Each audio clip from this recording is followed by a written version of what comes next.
Кобринском районе в одной деревне в один год и в один месяц родились Владимир Василько и Сергей Литвин. В 1993 в Беларуси они основали компанию мелкооптовой торговли продуктами. Сейчас более 30 тысяч белорусов работают на развитии их бизнеса и вряд ли хоть раз видели лица владельцев и знают их историю. В 2018 в княжестве Монако, недалеко от казино Монте-Карло в роскошном пятизвездочном отеле «Эрмитаж», компания, основанная Василько и Литвиным, изысканно отмечала свое 25-летие. Владельцы уже 18 лет не въездные в Беларусь. Вот что происходило.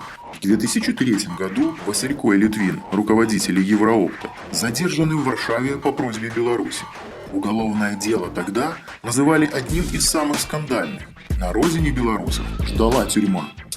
Но события приобретали интересный оборот. Польша не выдала Литвина и Василько Беларуси. Дальше все стало еще больше запутываться. Уголовное дело есть, обвиняемые в бегах, но в Беларуси магазины Евроопт не закрывают и не национализируют. Наоборот, бизнес приобретает национальный масштаб. Пробук, чья миссия записывать и сохранять информацию о лицах, которые внесли выдающийся вклад в развитие своей страны, Василько и Литвин – известные, успешные бизнесмены и партнеры. В числе друзей Владимир Коноплев, близкий Лукашенко, и Александр Шпилевский, бывший главный таможенник Беларуси. Есть интересный коллега Игорь Чернявский, совладелец Туровского молочного комбината и участник рынка ритейла, по информации некоторых источников, ныне задержанный. Избежавшие задержания в 2003-м беглые владельцы Евроторга, по данным многих СМИ, обосновались в Монако, где жители и гости княжества стали наблюдать на улицах белорусское присутствие. Это Mercedes G63, AMG Brabus B70. Стоимость таких авто не бывает ниже 200 тысяч евро, а в зависимости от комплектации достигает 500 тысяч. Регистрационный знак авто тоже непростой. Такая серия в Беларуси использовалась для приближенного к власти круга людей. Ответ, кто носился по Монако на таком авто, в скором времени будет получен.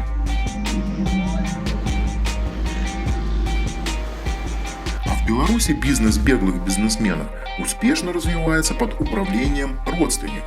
Председатель наблюдательного совета Евроторга – брат Сергея Литвина, Александр. Проследите логику.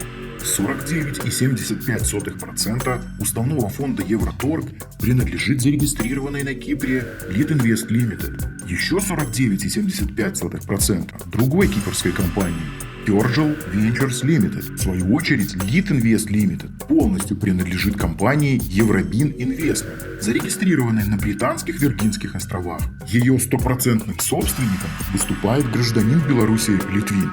Единственным учредителем Kjorgel Ventures Limited является еще одна компания с Виргинских островов The Mission Finance Corporation, полностью принадлежащая Беларуси Василько.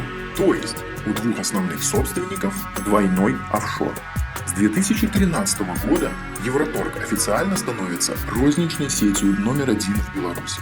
В 2014 году на волне закона о 20% рынка Евроторг сделал интересный шаг для обхода этой нормы. Империя запустила сервис онлайн-заказов. Оффлайновый барьер в 20% стал не таким уже важным. Когда журналисты спросили тогдашнего министра торговли Чеканова, как так получилось, он растерянно ответил, что такой вариант развития событий его ведомство даже не предполагало. Вскоре министра задержали по подозрению в превышении власти и служебных полномочий. Примерно через год Чеканова отпустили из СИЗО. В 2018 году Лукашенко подписывает указ номер 297 о проведении эксперимента, по которому торговые сети с долей в товарообороте выше 20% смогут открывать новые объекты в Варшанском районе. Никому, кроме Евроторга, эта норма не нужна. Сейчас рынок розничной торговли продовольственными товарами в Беларуси имеет нетипичную для таких рынков структуру. Присутствует один гигантский игрок, доля которого превышает долю 5 ближайших конкурентов в сумме. Внимание, вопрос. Под чьим покровительством такой бизнес, как империя Евроторг, с корнями в двух офшорах, может успешно существовать в Беларуси?